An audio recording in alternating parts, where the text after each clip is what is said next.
Mamata Banerjee statement दी है कि RSS BJP जैसा कह रहा है वैसा ही रामनवमी के नाम पर धार्मिक उन्मादना फैलना पड़ेगा। आरएसएस यही चाह रही थी कि चुनाव से पहले धार्मिक उन्मादना तैयारी हो। हम कांग्रेस हो या वामपंथी हो शुरू से कह रहे हैं रोटी रोजी की बात करो, हक की बात करो, मकान की बात करो, सड़क की बात करो, बिजली की बात करो, महंगाई की बात करो। लेकिन आरएसएस ये चाहता है कि मंदिर की बात हो और पूजा की बात हो और धर्म की बात हो। ममता बनर्जी उसमें शामिल है।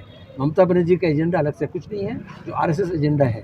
अब वो ये कहने से क्या मतलब, क्यों पिछले बार रिश्रा में और शिवपुर में हुआ, हावड़ा में, और आज क्यों कल खुद तृणमूल वाले ही हावड़ा में राम मंदिर का नाम पर, रामनवमी के नाम पर जुलूस किए। और यहाँ भी बेलडांगा में जो कुछ हुआ, इसमें जितना आरएसएस और बीजेपी जिम्मेदार है उतना ही तृणमूल कांग्रेस भी जिम्मेदार है।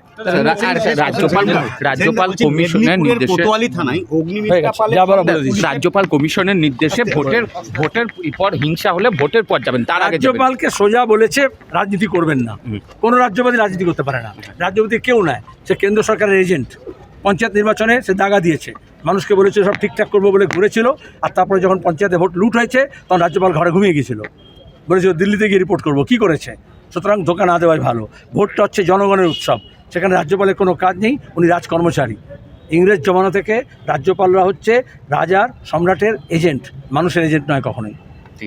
Thank you. কেউ পার পাবে না, কোনো উত্তেজনা ছড়ানো হবে না, কোনো গুজবে মানুষ বিশ্বাস করবেন না।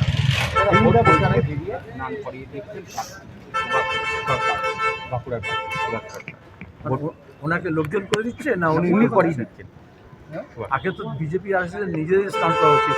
এত ক্লেদ হয়েছে, এত কাদা হয়েছে, উনি আবার অন্য করছেন কেন? আর ভোটের সময় কেন মনে পড়লো? এই বাঁকুড়ার দাবদাহের সময় এখন মনে হয়েছে তার? গোটা দেশে যখন বলেছিল বিজেপি যে নলবাহী জল সবার সঙ্গে কানেক্ট করে দেওয়া হবে প্রত্যেক ঘরে, তো এখন তা যদি করতে পারতো। এই মুর্শিদাবাদে আমি দেখছি আর্সেনিক এলাকায় আছে, এখানে জল নেই, এখানে শুদ্ধ পানীয় জল নেই, এখানে পাট ভেজানোর জল নেই। তাহলে এখন তামাশা করে কী লাভ? সেদিনটা বলছি কুলপিতে 100 দিনের কাজের টাকায় বঞ্চিত হয়ে নিয়ে তৃণমূলের সভা ডেকেছিল স্থানীয়ভাবে।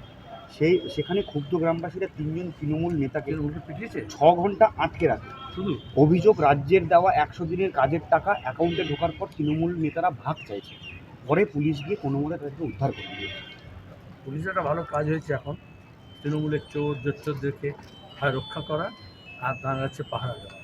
কারণ পিসি ভাইপো মিলে গত 1.5 বছর ধরে নাটক করেছেন, দিল্লিতে গিয়ে, কলকাতায় গিয়ে, রেড রোডে গিয়ে যে টাকা নিয়ে আসবে, কিন্তু আসলে টাকা তো ছেড়ে দিয়েছেন।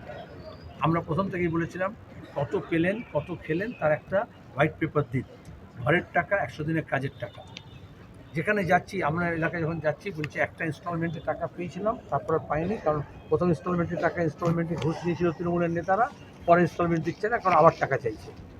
100 দিনের কাজের টাকা নিয়ে তিনি যে নাটক করেছেন, এবং তারপরে সবচেয়ে বেশি বদমাইশি করেছেন, বিডিও, এসডিও, ডিএম, পুলিশ সবাইকে ব্যবহার করে নিয়ে তিনি তৃণমূলের মধ্যে টাকা বিলিয়েছেন। টাকা পাবে কী করে লোকে? কারণ একজনের টাকার ভাগ তো কয়েক দফায় দিতে হচ্ছে। সবচেয়ে বেশিরভাগ তো কালীঘাটে জমা পড়েছে, পিসি ভাইপোর বাড়িতে জমা পড়েছে এই বেশিরভাগ টাকা। বিজেপি দিল্লি থেকে 100 দিনের কাজটাকে শেষ করে দিতে চাইছে, আর তৃণমূল এটাকে চুরি করে ফাঁক করেছে। বিজেপি বলতে লক্ষ্মীর ভাণ্ডারের বদলে অন্নপূর্ণা যোজনায় 3000 টাকা দেবে বিজেপি। আচ্ছা, হিন্দুদের এক কথা আছে, বাবা মরিয়ে তো বেল বেটিয়ে। বাপ যখন মরবে তখন বলদ গরু ভাগাভাগি হবে। 10 বছর হয়ে গেল, কেন করলেন না? দক্ষিণ ভারতের চেন্নাই, কেরালা, তামিলনাড়ু, কেরালা, কর্ণাটকা, আন্ধ্রা, তেলেঙ্গানা এবং অন্যান্য রাজ্য 3000, 4000, 6000 করে আছে, যেখানে মহিলারা এই ভাতা পায়। সব জায়গায় কোথাও এত কম পায় না যা পশ্চিমবঙ্গে আছে। এবং দেশের সরকারকে আমরা বলেছি একটা দায়িত্ব পুরোটাই তোমাদেরকে নিতে হবে। কেন নেয়নি? বিজেপি শাসিত রাজ্যে কেন এটা করেনি? এখন সব বলার কি মানে আছে? আমরা বরঞ্চ বলেছি, কংগ্রেসেরও ইশতেহারে তাই আছে, আমরাও তাই বলেছি, আমরা বছরে 1 লাখ করে দেওয়া হবে যখন বাম গণতান্ত্রিক ধর্মপত্র সরকার তৈরি হবে। তারপরে অন্যদের টনক রয়েছে। মহিলাদের আবার লিখে নাও, 1 লাখ টাকা বাৎসরিক দেওয়া হবে। এবং এখানে পশ্চিমবঙ্গে লক্ষ্মী ভাণ্ডার কোনো তৃণমূলের কর্মসূচি না, সরকারের কর্মসূচি। বরঞ্চ আমরা যদি চোরদের ধরতে পারি, চুরির টাকা ঢুকতে পারি, তাহলে যে যা পাচ্ছে তার দ্বিগুণ করে পাবে, এবং যতজন পাচ্ছে বাকি আরও বেশি লোকজন পাবে। যারা পাচ্ছে না তাদেরকে হাপিত্তেশ করতে হবে না, কোনো দুয়ারে ঘুরতে হবে না। তাদেরকে দুয়ারে গিয়ে ভাতা দেওয়া হবে। সেলিমদা বলছি, বিরোধী দলনেতা দাবি করছেন যে মুখ্যমন্ত্রী মমতা বন্দ্যোপাধ্যায়ের প্ররোচনামূলক ভাষণের জন্য বাংলায় বিভিন্ন প্রান্তে রামনবমীর মিছিলে একের পর এক হামলা হয়েছে। বহু মানুষ আহত হয়েছেন, পুলিশের সামনে ঘটলেও পুলিশ কোনো পদক্ষেপ করেননি, কারণ মুখ্যমন্ত্রী বলে দিয়েছিলেন এই দিন দাঙ্গার দিন। রামনবমী নিয়ে দাঙ্গাটা বিজেপি আর তৃণমূলের জয়েন্ট ভেঞ্চার। বিরোধী দলনেতা আবার বলছেন যে বিরোধী দল কি আবার বলো তোমরা? তো তৃণমূলের নেতা, রাজ্যপালকে সে তো তৃণমূলের নেতা, এখন বিজেপির চোরা পড়েছে। রাজ্যপালকে অনেককেই আমরা হস্তক্ষেপের দেখেছি নির্দেশ রাতারাতি গেরুয়া ফেটটি পরে নিয়েছে, তাদের কি হয়ে যায়? এই পশ্চিমবঙ্গে শুধু নয়, মুর্শিদাবাদে 18 নির্বাচনে সবচেয়ে বেশি লুটপাট চুরি কে করেছিল? সে তখন কার নেতা ছিল? এখন কার নেতা? সুতরাং বিরোধী নেতা বলো না, তুমি বলতে পারো ছুপা তৃণমূল বা ছুপা বিজেপি। তিনি ফরেনসিক রিপোর্টে ভয়েস ক্লিপিং এর সঙ্গে ফরেনসিক রিপোর্টে কাকুর ভয়েস ক্লিপিং মিলে গেছে, মানে যেটা কাকুর ভয়েস ক্লিপিং ছিল এবং ফরেনসিক রিপোর্ট দুটোই 6 মাস ধরে নাটক হয়েছে।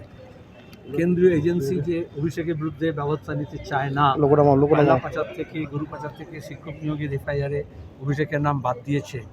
কুতুব মিনার গিয়ে খুঁজছে, তাজমহলে গিয়ে খুঁজছে, কিন্তু টালির চালে কালীঘাটে আর শান্তিনিকেতনে কত টাকা জমা আছে সেটা দেখছে না। এটা একটা উদাহরণ।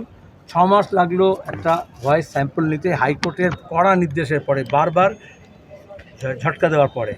তারপরে 4 জানুয়ারি রাতারাতি হইচই করে কেন্দ্র বাহিনী নিয়ে তারা হচ্ছে ভয়েস নিল, কালেক্ট করলো স্যাম্পল। তারপরে 4 জানুয়ারি থেকে এখন কদিন ভোটটা পার করে দিতে পারতো। 4 মাস লাগে একটা সেন্ট্রাল ফরেন্সিক ল্যাবরেটরি থেকে একটা রিপোর্ট আনতে।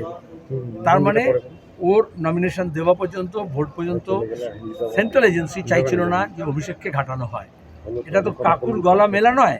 কাকুর গলা মেলা মানে হচ্ছে যে টাকাগুলো অভিষেকের কাছে গেছে, অভিষেকের সেক্রেটারি ফোন করে করে বলেছে কার টাকা কোথায় যাবে, এবং সেই গলা থেকে যাদের গলা পাওয়া যাবে তাহলে আইএস আইপিএসদেরকে কীভাবে ব্যবহার করা হয় আমাদের রাজ্যের দুর্নীতিতন্ত্রে সেটা প্রমাণ হবে। মুখ্যমন্ত্রী বারবার কে নিয়ে কি